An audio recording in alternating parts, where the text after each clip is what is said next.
Good evening and welcome, everybody. My name is Michael Freeston. I'm Director of Quality Improvement at the Early Years Alliance, and I would like to welcome you to this session, the Early Years Policy Update, What's Changing in 2025. I'm joined by my colleagues today who I'll allow to introduce themselves. Shannon, please. Hello, everyone. I'm Shannon Pite, and I'm the Communications and External Affairs Director at the Early Years Alliance. Melanie. Good evening, everybody. I'm Melanie Pilcher, and I'm the Quality and Standards Manager at the Early Years Alliance. Thank you, everybody. You'll see from the slides we had, this is part one of a series of two. By signing up for today's session, you are automatically enrolled into a similar session next week, which will be focusing on the safeguarding elements of the policy changes in 2025. So we are focusing on a range of issues today. The reason we have two sessions, and I think you'll find this from the amount of information we have to give you today, there is a lot happening in this year. When we came together to plan the session, we suddenly realized we booked for an hour. Actually, I'm not sure if we're going to get all of this in an hour. So please bear with me, everybody, if we actually go beyond a bit beyond 7:30 today. We don't want to rush things through. We do want to get all the information. But obviously, if you have to leave at 7:30, that's perfectly fine. We are recording today's session and the slides will be made available.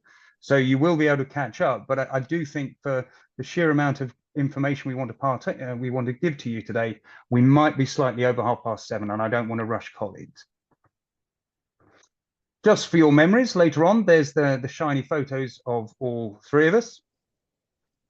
And the aims of today's session. We want to give you an update of the range of policy, practice, and other factors that are going to impact on your practice in 2025. As I mentioned, the session is followed by part two, a focus on safeguarding next week, same time, Wednesday, the 29th of January, where we'll discuss in more detail the changes to the Early Years Foundation Stage safeguarding, looking in more depth at the changes and also what they'll mean for your practice and provision. As I said, we have hundreds joining us today. Please post any questions you have in the chat. We have colleagues, Gary and Richard, who are scanning the chat to filter into me questions that will come through, and I'll hopefully bring them in to Melanie and to Shannon as they're presenting. If we don't get to answer your questions today, we do keep them all. We will all respond to make sure that we cover everything and we don't miss anybody out. Also, do please keep an eye on the chat box as we are posting useful links that will give you more information on some of the topics as we cover them. And as I've said before, the main question that usually comes in from everybody is, will we have the slides? Yes, you'll have the slides, and yes, it will be recorded so you can enjoy again at your leisure going forward. Right, without further ado, I'll hand over to Shannon in the first instance, Shannon, to take us through the funding issues. Thank you very much. And just to flag, I think in this webinar, we don't have a chat, so we have a Q&A. Oh, is it? So I think colleagues are trying to find the chat so we can post useful links in the chat, but if attendees can use the Q&A for any questions, we will, as you say, collate.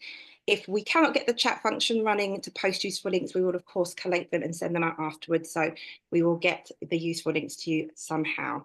Okay, on to funding, because as Michael says, we don't really have much time to do all the changes that are happening in 2025. So as most people will be aware, at the end of last year, the government confirmed the funding rates that local authorities will receive as of April 2025. You can see on the screen there the average rates for the various age groups: £6.12 per hour for 3 and 4 year olds, £8.53 per hour for 2 year olds, and £11.54 for under 2s. Now, I would say that average funding rates are pretty useless. It doesn't really tell you anything. There is so much variety and range. So a really good example is the under 2s rate. Average under 2s rate for local authorities, £11.54, actually ranges from £9.76 to £17.44. So there is a huge range in local authority rates. Just briefly to explain why there's such a big range. The rates that local authorities receive are determined by something called the Early Years National Funding Formula. It's a formula that's been in place for probably around a decade now, and it essentially automatically adjusts funding rates for local authorities based on how expensive it is to deliver a care and education in that area. And that is determined by a range of factors, and I won't go into it in too much depth because we could do the full hour on it, but it's a mix of the demographic of children in that area, so how expensive it is to deliver care and education to the particular children in an area, how many have disabilities, speak English as an additional language, or come from more disadvantaged backgrounds, and then also how expensive it is to operate in an area, and that's based on premises costs and also staff wages. So that's an explanation as to why there's such a variety.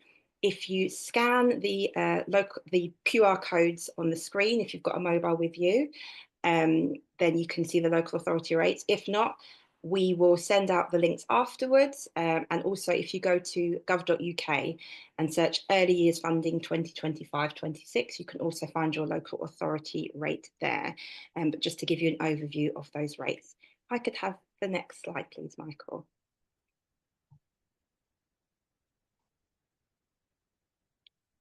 So I think we've had a question through about pass-through and 5% pass-through and what local authorities can keep and what they have to pass through. So whoever asked that question, well done, because that is exactly what I'm coming on to.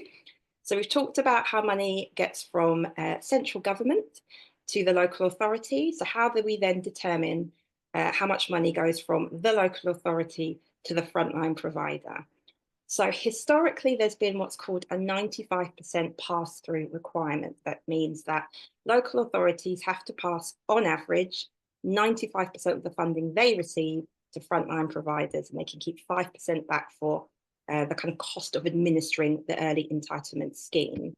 If you feel that your local authority is not passing on the minimum, I'll explain why that might be in just a second. But just to say that 95% requirement as of April 2025 has increased to 96%. The previous Conservative government had expressed an intention to go to 97% once the entitlement expansion was fully bedded in. I'm not aware that the current government has confirmed that intention, but we have gone up to 96% on average this year.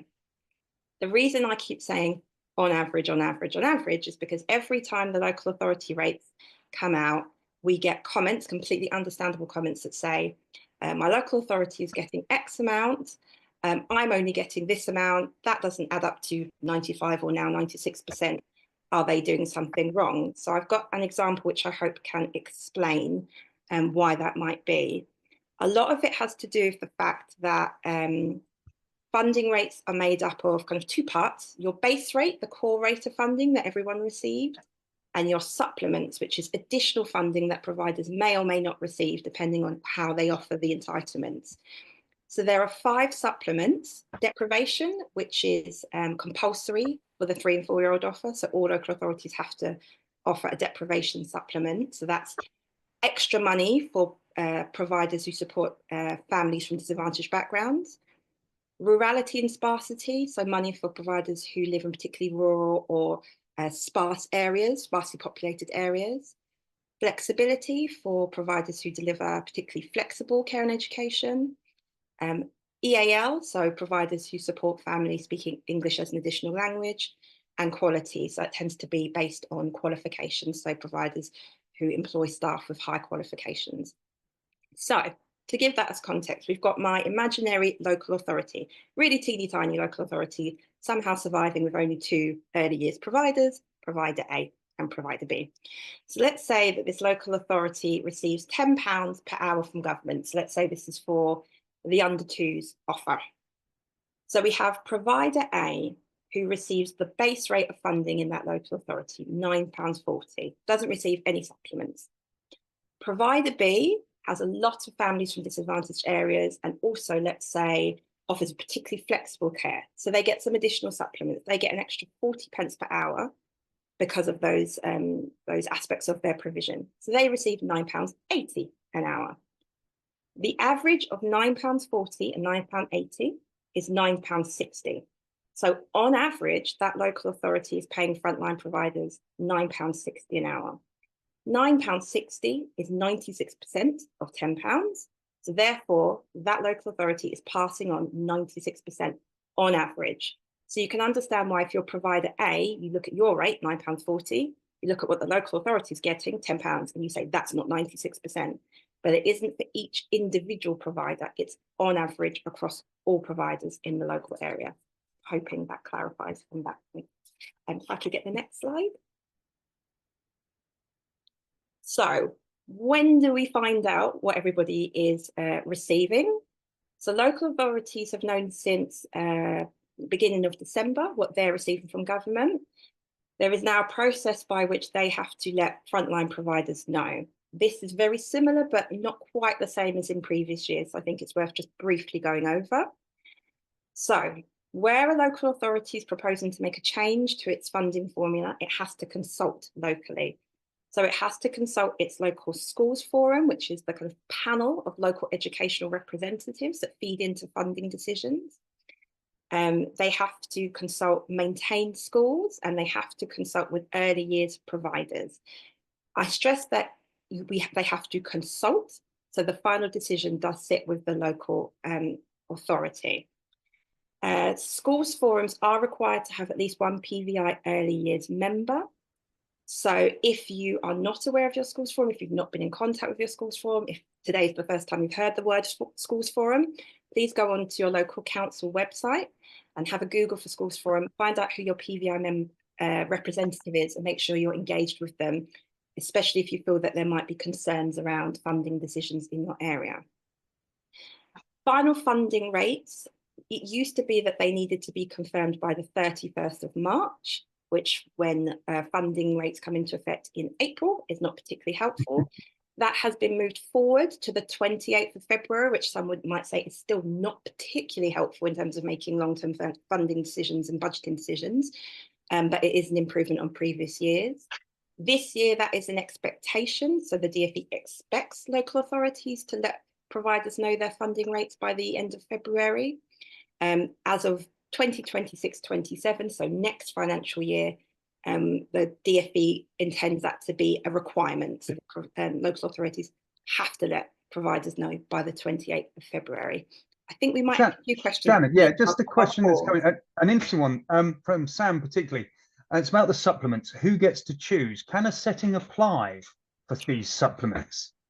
So it will be different local authorities will determine different supplements in different ways, but it will be you either meet the criteria or you don't. So the local authority will say, and this should come out in the consultation and in the information that comes out from the local authority, that if you have children that are X, Y, and Z, or if you are delivering, you get them. And if you don't, you don't. So if you are not sure whether or not you are able to receive a particular supplement, the best thing to do would be to get in contact with your local authority. If you see the criteria and you think, yeah, that applies to us and we're not getting it, I would recommend getting into contact with your local authority. And there's one from Ashton as well, and I think it was relating to your list of types of supplement. Does it include children in care? Is there a supplement for looked after children? So again, it would be whether or not in the disadvantaged supplement, whether or not the particular local authority would include that. So that would be on a local authority level. And one that's just come in, the other rates coming into effect on the April 2025. Previously, there have been changes taking effect from September. It's a good question. Yes, it is April. April is the normal date. I think we had last year or the year before, there was a one-off where we had a kind of mid-financial year change in September, which is unusual. So it's going back to the normal routine, which is absolutely April 2025. Thank you. And so as well as obviously the kind of core hourly rate of early years funding, we also have other streams of funding. So we have the early years pupil premium, which has increased quite significantly by 45% from £388 per eligible child per year to £570 per eligible child per year. And disability access funding, which is increasing from £910 per eligible child per year to £938. When the DfE announced these new rates, they also announced a 75 million expansion grant So additional funding to support providers to expand ahead of the final phase of the early entitlement expansion in September. That's about as much information as the DfE have given us. So there's no information on who applies, if it's providers, if it's local authorities, what the criteria is. It's just there is this pot of money that at some point will be made available. The indicator. And is that for capital expenditure or again, for provisions? All we have at the moment is 75 million expansion grant. So there's not even the detail of whether or not it's capital funding or staffing or et cetera, et cetera. The kind of indication we're getting from the department is because September is not particularly far away and there's lots to do, that more information on this will be coming quite soon. There's not really time to kind of drag our feet on that. So when we have more information, those of you who are Alliance members will know that Alliance members receive early years instant update emails. So they're kind of up to the minute policy updates. So if you are an Alliance member, once we have more information on that, we will be putting out an early years instant update email. Thank you. Thank you. No, that's all good. That's the slide I want. That's great. Thank you. So just moving on now to a couple of changes coming in April that are not early years specific, but obviously have a really big impact on early years providers and kind of business sustainability. So namely national insurance and changes to the national minimum and living wage. I suspect most people are aware of the changes to the national living and minimum wage coming up, but they're up on the screen for you to have just in case. The one thing I would want to draw attention to is the fact that the new Labour government has indicated plans to, or its intent to move to a single adult wage. So a single adult minimum wage. So obviously at the moment you have, if you're over 21, you get one wage. If you're 19, you get another wage. Their aim is to move to a single adult wage. So that's why you can see with the rates for last year versus the rates for this year, that for the younger age groups, they're really quite significant. They're actually higher than the older age groups, and it's all part of that move to that single adult wage. So it's something to bear in mind in terms of forward budgeting and forward planning. If I could get the next slide, thank you. And then the biggie this year, and the kind of the new factor in terms of business planning, is changes to national insurance. So again, I'm sure most people are aware, but from April 2025, employer national insurance contributions are going to increase from 13.8% to 15%. And the threshold at which employers start to pay national insurance will be reduced from £9,100 to £5,000. Essentially, businesses' national insurance contribution bills are going to go up quite significantly. I'm very mindful that I don't want to segue too much off to talk about our campaigning and our lobbying work because we have so much to fit in, but just to say that we do have some template letters for providers and for parents and carers to send to their local MPs to urge the Treasury to make sure that the funding that early years providers receive takes into account not only minimum wage changes, but also the impact of national insurance. When the new rates came out at the end of last year, the Department for Education said over and over again, these rates take into account national minimum wage, they take into account national living wage. Nothing was said about national insurance. So it's our understanding that these rates do not take into account national insurance. Of course, that puts a huge amount of pressure on an already kind of overburdened, financially struggling sector. So we are really working hard to campaign for that to change. I won't segue too much into that, but I just wanted to make sure that point has been made. And this is just to say about employment allowance. So employment allowance is essentially support that some businesses can get towards their national insurance bills. The level of support that businesses can get has increased. So the amount that employers can deduct from their national insurance bills has increased from £5,000 to £10,500.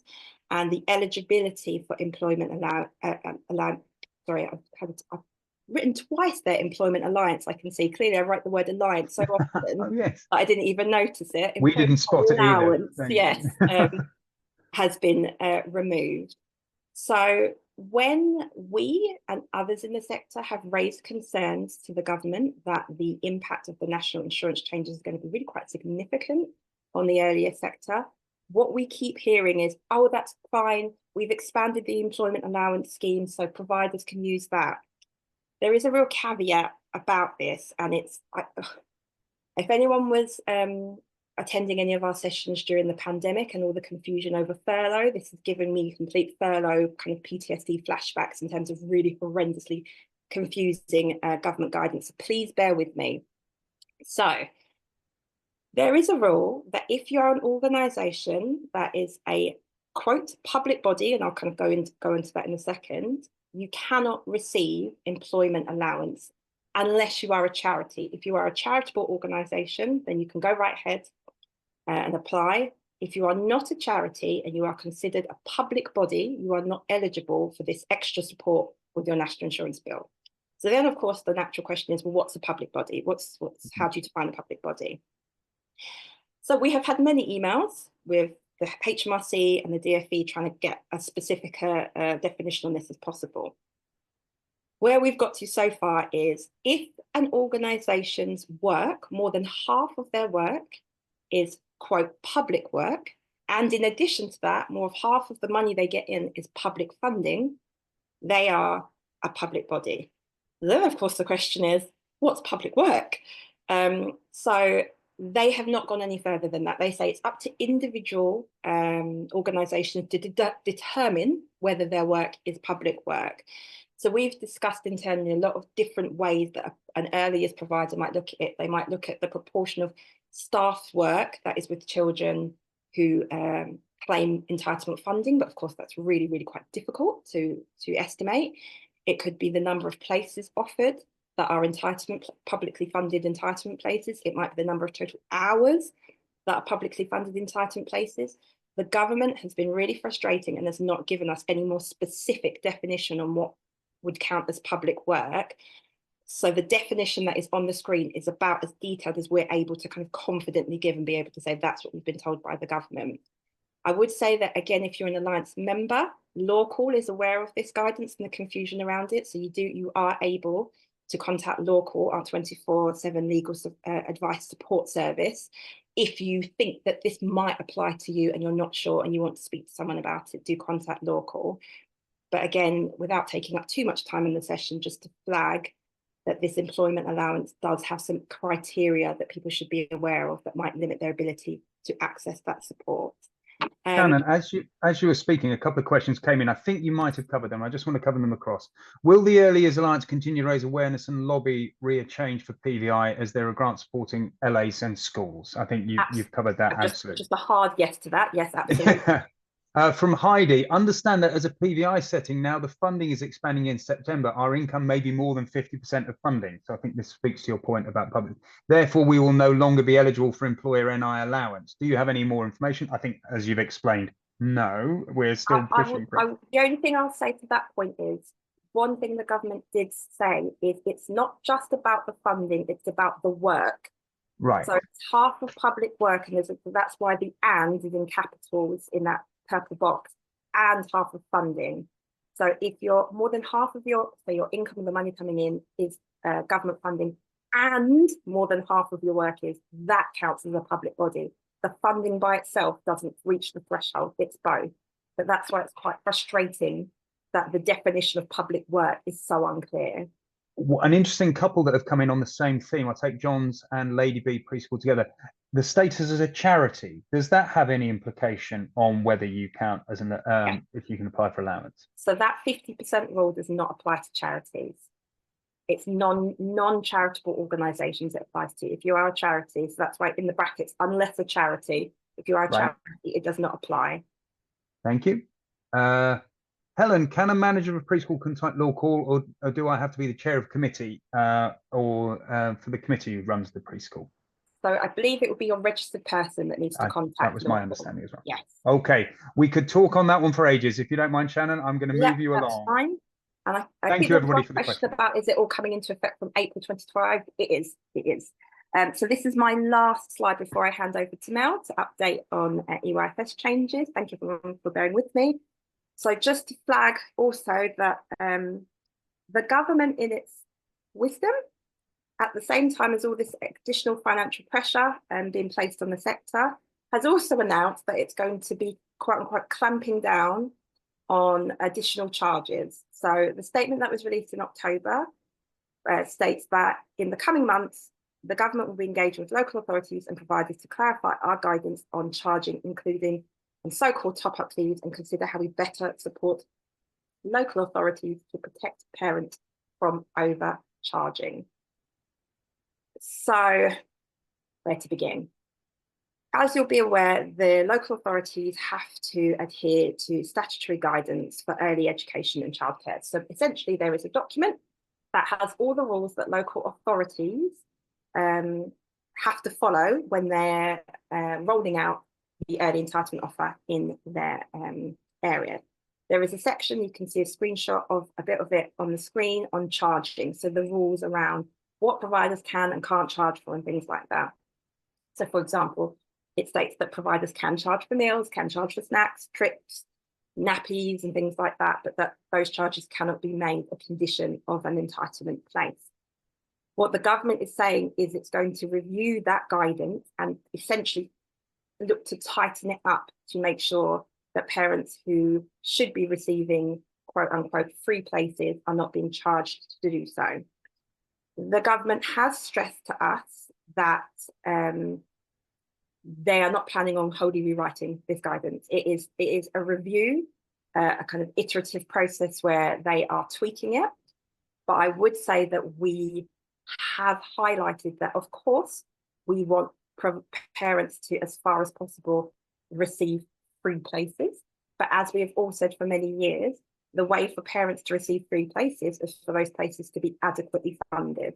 And at a time when the financial pressure, national minimum wage, national insurance is so high on providers, to choose that moment to be doing this clampdown feels illogical. If you want to make sure parents are getting the places for free, you need to fund them adequately. And again, I won't segue because we'll go off, but I just wanted to make sure we've made that point. I will just also say before I hand over to Mel that on all these issues around business sustainability, we do have a new Business Blocks update newsletter, quarterly newsletter that will be going out to Alliance members starting next week. So Alliance members, you will be receiving a kind of overview of all these legislative changes, guidance changes that impact the running of your early years business. So just to kind of flag that that's also coming up as well. Thank you, Shannon. That's excellent. Thank you. Just a couple of points of clarification of questions that have come in. Haley asked the question back to the exemption for charities in terms of does the exemption also apply to community interest companies? And that's no, from that it is for charities only. That's correct. And back to the reference about who can contact Law Call, you're right that it's the registered person, but actually you can make a request through our membership team. If you send an email to get the manager can also be added to the list for who can speak to Law Call. So I'm grateful to Gary for that clarification. Ashton has just asked, before I let you go for a glass of water, Shannon, can we still charge for consumables? So yes, so the concept of providers being able to charge for additional goods and services, the government has said it's not intending to change that. What it is intending to do is to tighten up those grey areas around the restrictions that providers can put on when parents can get entitlement places, or how providers are invoicing. So, you know, if you have an invoice that says, you know, here's just an extra charge and the parent doesn't really know what the charge is for, it's that kind of clarity around charges that the DfE says it's looking at. But the principle of providers being able to charge for additional costs and services that are not covered by entitlement funding, as far as we're aware, that's not going to change going forwards. Thank you very much. Just one from Elizabeth. Can childminders charge a fee if the child is in preschool? Might need to get a little bit more information on that. that. I was thinking that. I quite understand that one, I'm afraid. Right. And Naomi said, I'm a childminder working alone. Will the rest of this evening be beneficial for me to continue to watch? Absolutely, Naomi. Don't go anywhere. Thank you, Shannon. Take a pause for breath on that. There is a lot happening, and we're only talking about the funding so far. It's my pleasure to move us on to Melanie, please. Safeguarding welfare as part of the EYFS changes. Thank you, Michael. And after what Shannon's just had to try and explain, I think my segment here is going to be relatively straightforward. Yes, so in September this year, there will be changes to the safeguarding welfare requirements of the EYFS. And this follows on from consultation that was held last year, where the DfE put forward the changes they were hoping to make and asked the sector to comment on it, which the Alliance, of course, did on behalf of its members. And what's going to happen from September 2025 is there's going to be a couple of things that will be new to the EYFS and a couple of things really which are around clarification and best practice. So before I go on any more, I'll just very quickly say, this is what our session, my colleague Richard Knight and myself will be presenting this next week. This is the second part of this update. And Richard and I will have been scrutinising these changes for months now, and we will, in a webinar, which will be much more interactive, we will unpick them further with you. So really, I'm just giving you the headlines now. Okay, and just as well to just say there will be no changes to the learning and development requirements in the EYFS at this stage. So what they're bringing in then, so child absences, and this really is around clarification, and this is talking about how providers should follow up on child absences, particularly where there are concerns about a child's welfare. Safer recruitment, we're getting a lot more detail in the EYFS around recruitment procedures, and it's very much around how we ask for employment references, what those references should look like, how we should follow up on checking out those references, and the guidance will all be there within the EYFS for what the expectations are and how we actually do that. Safer eating, this is very much around clarification, best practice. This is around making sure that we have that appropriate information about children with regard to allergies, food preferences, and so on, and about how we actually conduct meal times with children, making sure that there is an educator sat with children at the time they're eating, and that there's always a paediatric first aider present during meal times. The biggie for me particularly has been around the safeguarding training criteria annex, and as the Alliance are one of the DfE's trusted partners when they're looking at changing things like this, we did quite a lot of work with the DfE on this, and for the first time in the EYFS there will be a safeguarding training criteria annex. There's already one for paediatric first aid, so it made perfect sense that they should add one in for the safeguarding training. And there are two parts to the annex. It will be called Annex C. The first part would be for what all educators should be doing, everybody working in the setting should be doing, and the second part will be for the designated safeguarding lead. Then we've got a little bit more about safeguarding policies, and again Richard and I will be talking about this in much more detail, what this actually looks like for you and the actions you're going to need to take. But it includes things like we must write into our safeguarding policies and procedures how safeguarding is delivered, how the training is accessed, how it's rolled out in your setting. Then we come on to students and trainees paediatric first aid training, and we're going to have to read directly from the quote here. Suitable students on long-term placements, volunteers aged 17 and over, and staff working as apprentices may be counted in the ratios, as it already says, if the manager deems that they are suitable to do so, and also if they hold a valid and current PFA certificate. Qualification, sorry, and it also talks about how we should actually choose those training providers, and further links in the EYFS in the footnotes to where you can find information about who are considered to be suitable training providers. Whew. And then we've got maintaining children's privacy during nappy changing and toileting. Again, this is very much about best practice. This is just about clarification of what should already be happening. and another new addition really around whistleblowing, which isn't currently mentioned specifically in the EYFS, but talking about how safeguarding policies and procedures must specify within there how whistleblowing happens in the setting and how that's communicated to all staff. So that's your teaser. I see Michael's Right. I'm coming in with some questions, Melanie. Thank you. I knew you would, Michael. Very succinct. A couple of questions, please. One from Naomi.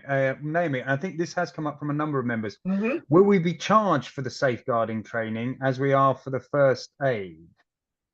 But it depends who your current training provider is. All it actually means is that the safeguarding training and all the training providers now will be looking as the alliances, because we also provide safeguarding training, looking at making sure that our offer meets the criteria. So it's not that you've got to have somebody specifically. If you've already got a safeguarding training provider that you use, if it's the local authority, if it's somebody else, they will be delivering their training to meet the criteria in Annex C. Thank you. From Lorraine, an interesting comment about the safer recruitment requirements. Many nurseries will not give a reference for former employees. I've been told by the larger chains that it's their policy to confirm, yes, a person worked for them with dates and nothing more. Is there any indication that this may change? There's a lot more detail in the revised EYFS about this, and again the DfE are also looking at putting out further support for providers and information for providers, and it's something that Richard and I hopefully will try and get our heads around that in time for next week, and just see if there's been any further information coming out about that. Thank you. Moving on. Oh, it's me. Thank you. Just to share with colleagues information about the experience-based route. Hopefully this is something of which you are aware. It's an introduction of a new approach by which educators can be counted in the ratios. And this is taken directly from the consultation that was, Shannon, last May, sometime last year. And if I'm correct, I haven't seen that there has been the formal response to the consultation as yet. Thank you. What this creates a provision for is that early years providers will make assessment decisions about their staff's knowledge, skills, and experience, and will decide whether they meet the criteria to work in the ratios at level 3 to be, sorry, I've taken that when I didn't edit the text down sufficiently well. Basically, what this means is somebody who does not hold currently a full and relevant level 3 qualification could be counted in the ratios of the setting if they're deemed to be have suitable knowledge, skills, and experience to do so by the manager. Doesn't apply to everybody. Educators wishing to undertake the experience-based route must hold a prior qualification, must have been working in early years or related sector for a minimum amount of time, and must have received a good or outstanding judgment for overall effectiveness in their most recent Ofsted inspection. So there are certain criteria around who can start to make these decisions, but also about the people who they are making the judgment about their skills, knowledge, and experience. What's interesting and what we're waiting for in the clarification of how this will apply is what type of prior qualification will they need to have? And what is a related sector that would make it appropriate? These were matters for the consultation, but as we were saying, we have not yet received formal indication of how the process will work. A practitioner's existing knowledge, skills, and experience must be assessed against the level 3 early years educator criteria. They must hold level 2 English, a pediatric first aid qualification, and complete a minimum number of hours of relevant work. So again, it does make you wonder with this range of framework and the criteria involved in it, how many people this will apply to will be interesting to see. And clearly the setting, the manager must maintain the records who has experience-based route status in the setting. So that will be available for Ofsted inspections and others, and maybe the local authority and other interested parties who may wish to ask. A couple of comments about experience-based route. it is not automatically transferable from one setting to another. If the manager in one setting has felt that the member of staff is suitable for the EBR route, that doesn't mean that that educator can take that status to the next setting where they wish to work. And that would be, the whole process would have to start again. There is also an indication that there will be a restriction on the number of the proportion of staff who can be in a setting who can hold EBR. So it won't be a situation where you could have the manager qualified and then it's on his or her decision whether the other 7 people who work in the setting also can be given level 3 EBR status just on their decision. But we don't know what the proportion is yet. And in particular, small nurseries, for example, small preschools, what size is a proportion if you're talking about one person? The DfE response to the consultation is still awaited, but they still hope to have the process in place by September of this year. So time is pressing, really, in terms of when we get the information of how this will be applied.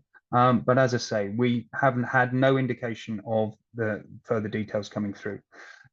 Just following Shannon's point, I don't want to segue too much into the lobbying campaigning element on this, but I did think it was useful to share with you some of the comments that the Alliance put in our submission to the consultation. We were concerned that there was no third-party quality assurance of the process. It's just on the manager's say-so.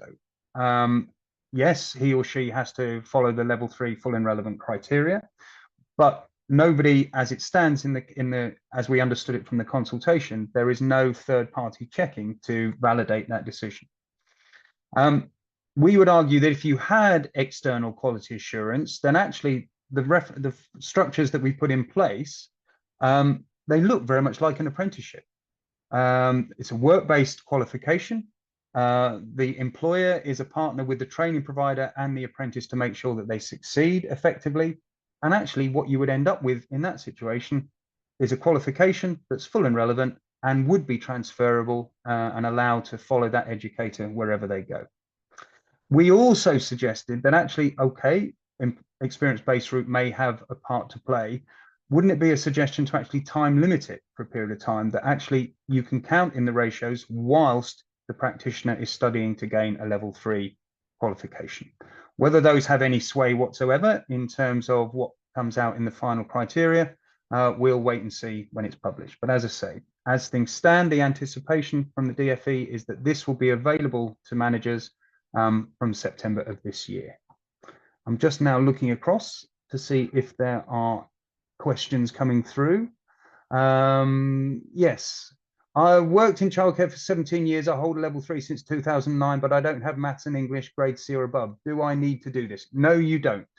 If you have a level 3 qualification, this does not apply from that situation.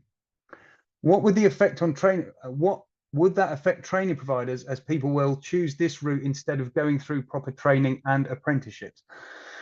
That's certainly a consideration. There are limits on the number of people to whom this will be eligible, and also the number and the proportion of experience-based route status holders can have in a setting. So it can't be the entire workforce to whom this would apply, but there are those concerns that actually, does this in effect downgrade the profession because it reduces the number of people who are required to get qualified?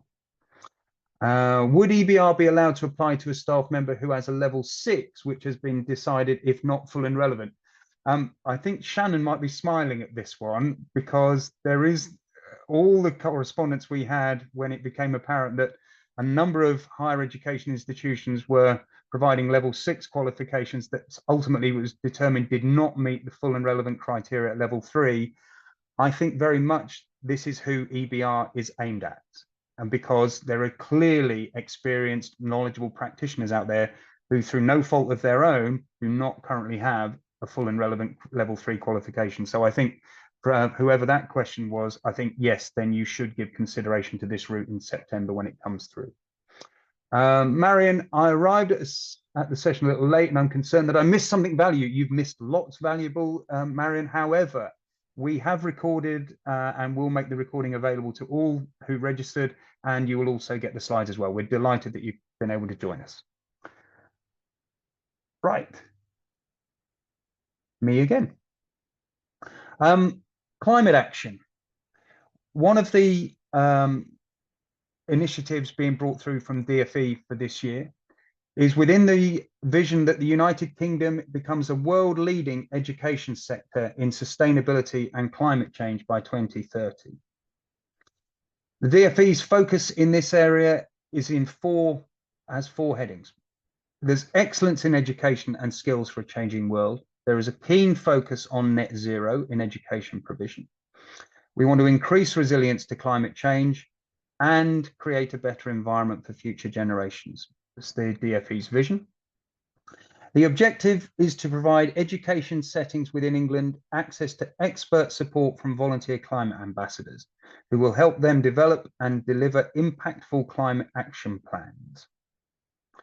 The delivery model that's been created by the DFE is a regional hub model. There are 9 they mirror the government office regions, and these are regional hubs, usually led by a higher education institution, and they're supported by a national infrastructure so that there is a national framework within which all the regional hubs are operating.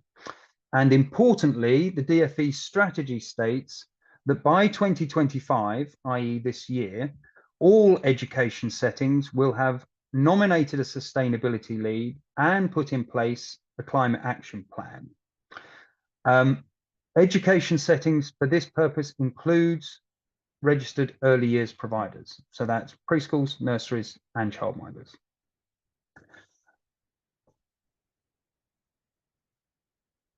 As we understand it at the moment, there is not a mechanism for assessing whether all settings have established a sustainability lead and completed a climate action plan. It will be interesting to see how local authorities approach this. They do have various pots of money available to support sustainability, education, and climate change. And it will be interesting to see how they take forward the approaches to climate action plans in their areas. For many of you, I think this might be the first time you've heard of climate action plans and sustainability leads. And because of limited time on this, we're not in a position to go into huge amounts of detail. But what you'll have on the slides is the link there to the government guidance from the DFE in terms of what sustainability leadership looks like, and also the QR code to give more information about the support that the Alliance will be giving on developing climate action plans in the coming months. I won't say any more on it at the moment, but it was an interesting development that's happening in this year, so it was appropriate to cover it today. It will be interesting to see if we get any questions on that. Have colleagues been following as I've been speaking? We've not had any questions on the climate. We have had some on experience-based route. I've been replying to some in the chat. Oh no, we have had some on the climate now. And one in the chat on the experience-based route. We're a school-based nursery with level 3 teaching assistants who don't have a qualification in early years and by chance have found themselves in the nursery classroom. Are they still able to work in the nursery setting? They will still be able to work in the nursery setting. I think it will be interesting to see if they have teaching assistant qualifications and whether that applies as one of the related qualifications that does fit in the framework. I would imagine that teaching assistants are within the radar that the DFE is interested where this may be appropriate. But if they're working within that's the school-based nursery provision at the moment, nothing changes. This is an attempt by the DFE to create a wider route to increasing the number of people who can count in the ratio. So there should be no change to the existing status of those if they're currently working already. We have someone asking, I believe this is in relation to the climate section, when in the day are we supposed to do this? I don't know if that's an opportunity to talk about the environmental sustainability toolkit that we have coming up that will really support providers in finding ways. Perfect segue. Well done, Shannon. Melanie, you had your hand up to answer, please. Yeah, I was going to mention that. I knew you were going to mention it anyway, Michael, but I think it's about how we incorporate this into the early years curriculum. It's already suggested in the EYFS, isn't it, how we support children to take care of the environment and to be aware of things. And the toolkit that I know Michael will talk about more will give a lot of support for that as well. It shouldn't need to be onerous, should it? I was aware when I was introducing this as this is what the DfE expects of the sector. We need to reframe the conversation into a positive. There is some excellent work, much excellent work going on in early years provision about supporting children's empathy with and understanding of the importance of their surroundings, biodiversity, etc. This should not be onerous. I think we should see this as an opportunity to develop further and to frame a lot of the work that we've already been doing, and to give it a sense of purpose, and to engage parents in the conversations as well. Yes, it looks like it's a DfE requirement coming down, but actually we need to reframe that in terms of this is an opportunity to really celebrate what the sector does already. And as Melanie and Shannon have mentioned, we are finalising a toolkit which has particular focus on general aspects of the work that the Alliance has done in terms of climate change and sustainability over the years, but has a particular focus on how we can frame climate action plans in a way that are meaningful to our children, our families, and our provision. So I really do think it's an exciting opportunity rather than just a requirement from the DfE. I love the question about whether we can get Donald Trump on this and tell him about the climate change. We'll invite him onto the next policy update that we do. Michael, just to say, a couple of people are asking how long the session's likely to go on for now, because I know we've gone over time, as you said we would, but I think people are starting to think about... I'm at 22 minutes past 7. I think we're moving on for time, but I do think, just my memory of how many slides we have left, I think if we can move on now, there are some questions that are still coming in. I'm going back to Shannon, please, for other changes. I will try and do really whistle stop now. So this is just a few other changes that we're expecting in the year. So as many of you will be aware, Ofsted have confirmed plans to remove the overall effectiveness grade from early years inspections and consult on introducing a report card system. There have been some questions as to why the movement away from a kind of single word judgment is slower for the early years than it is for schools. One of the reasons is that in the early years, the overall effectiveness grade is tied to entitlement funding. So if you are rated as requires improvement or inadequate, it can have an impact on your ability to receive entitlement funding. So if you take away that over effectiveness grade, there needs to be some work to be done on how that whole kind of policy works together. But we do know that the move is towards a report card system. Ofsted has also talked about streamlining its registration process to support more providers to register and introducing an inspection framework that's better suited to the early years, including looking at how multiple providers or chains are registered, inspected and regulated, and developing an approach to tailor inspections to different types of providers and their sizes. If that all sounds the tiniest bit vague, it's because it is. We don't really have much information, the detail of a lot of these plans as yet. So that's kind of what Ofsted has said so far. And we're hoping in the months and weeks to come, we'll have a lot more detail on how that will work in practice. And again, if you're an Alliance member, you'll get an early years instant update the moment we have more detail on Ofsted's plans. And then really quickly, some of the other changes coming in this year. So school-based nurseries. So as you'll be aware, the government is aiming to deliver 3,000 school-based nurseries to help with the extra places needed for the early entitlement expansion. And those new places can be delivered directly by schools, or that can happen in partnership with PVIs. But in terms of bidding for the funding that the government is offering, that has to be done by the school. At the moment, they're in the kind of first pilot phase of this, an initial phase of 300 schools applying for funding. And the government has said that applications need to be demonstrating that they are kind of increasing places, not replacing capacity, and that there should be an emphasis on supporting disadvantaged families. Again, not to segue too much, but we do have concerns about the impact of this policy on the PVI sector, which we are making very clear to the government that this is can in no way replace adequately funding the PVI sector, which delivers the vast majority of early entitlement places in this country, but just to kind of flag that policy is continuing to roll out.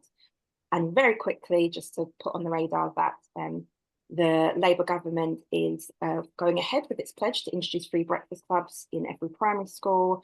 But again, there was an initial phase kind of running end of last year, beginning of this year.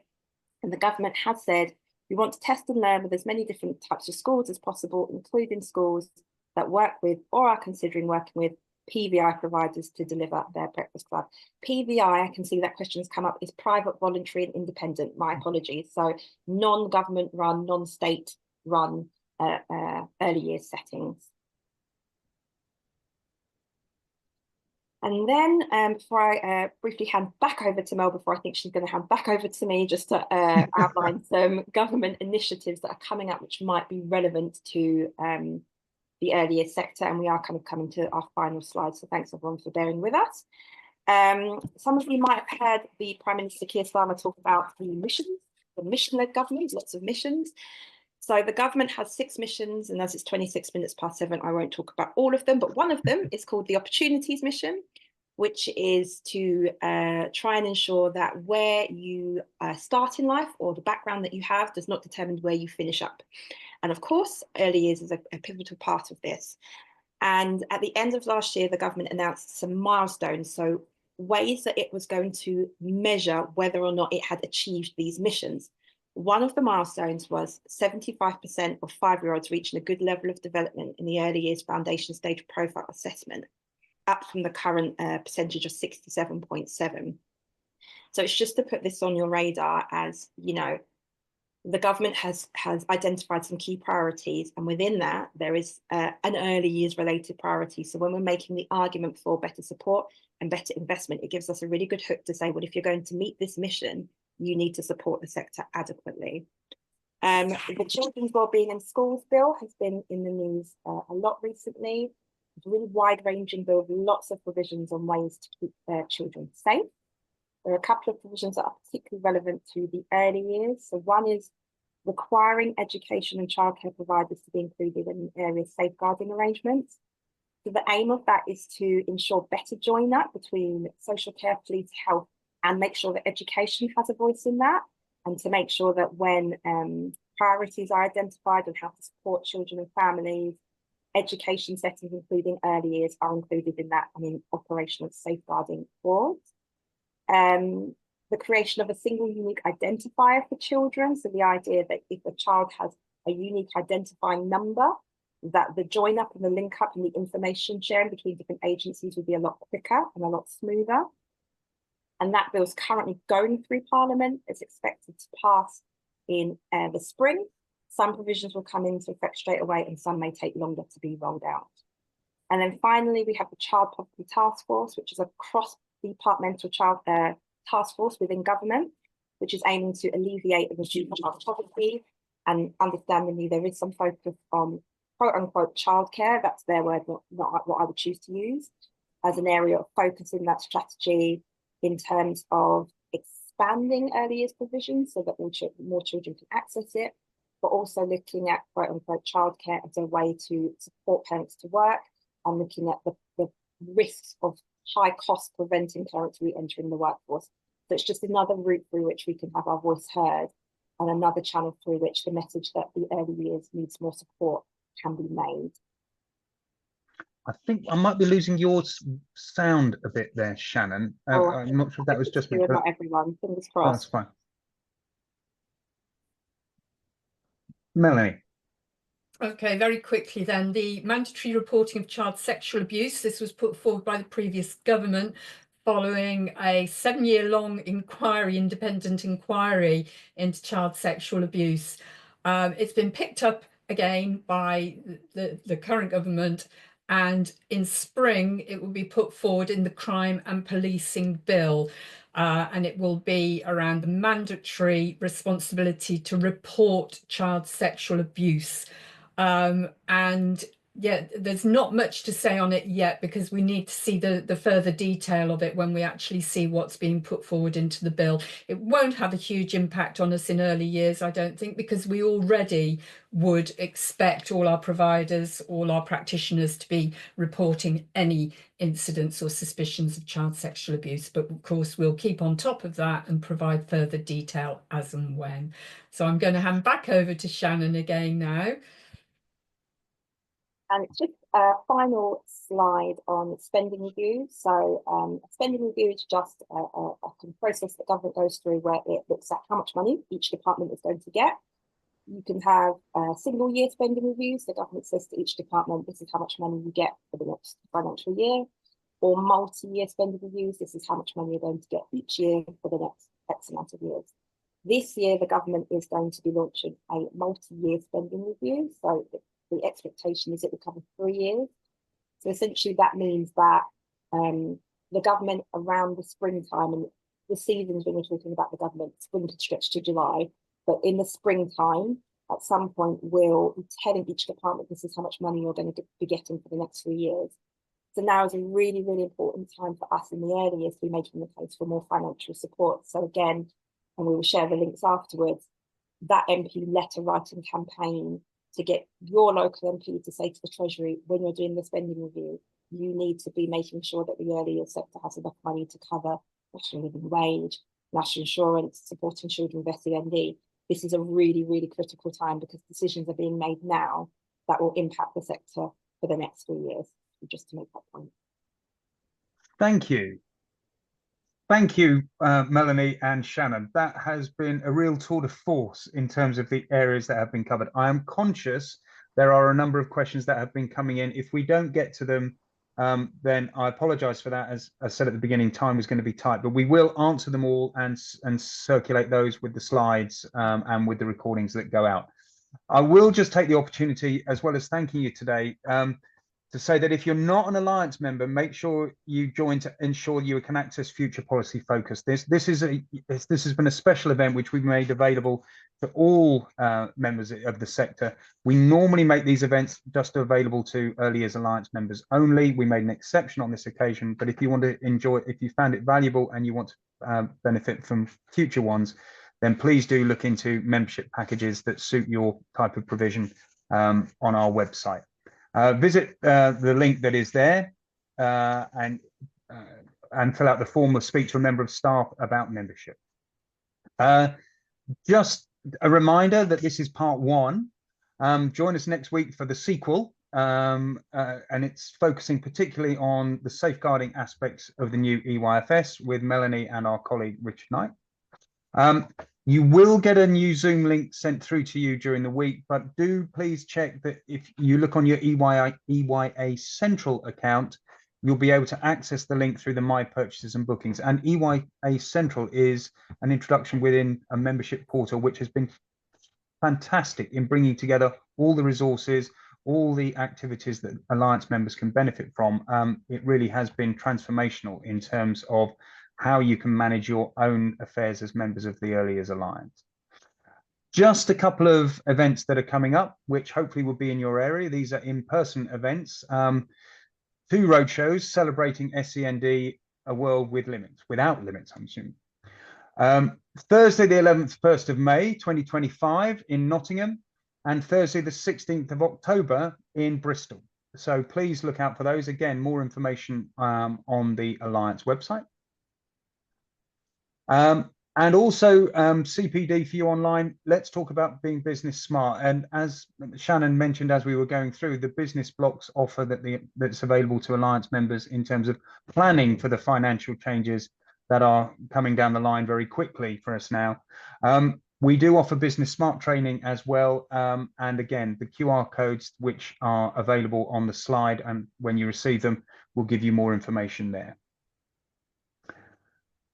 And finally, thanks for joining us at the session. There are other continuing professional development opportunities coming up. We are offering virtual classrooms, spotlight collections, as well as EYA Learn, available all on the central EYAlliance.org.uk website.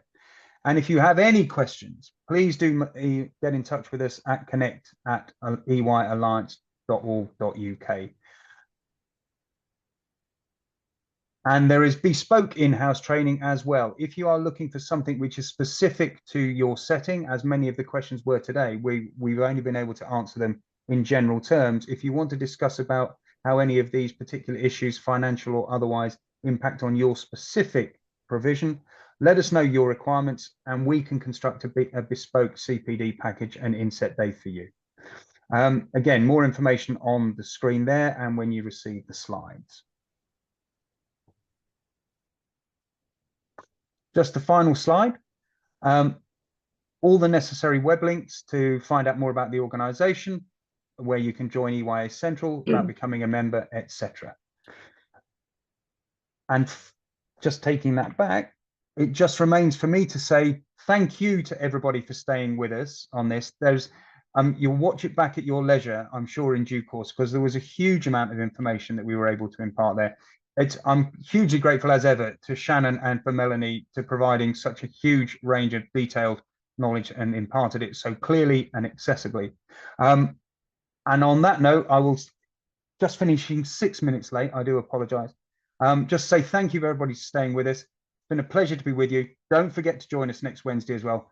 I'm now finishing the session for everybody. Thank you very much. Take care. Bye-bye.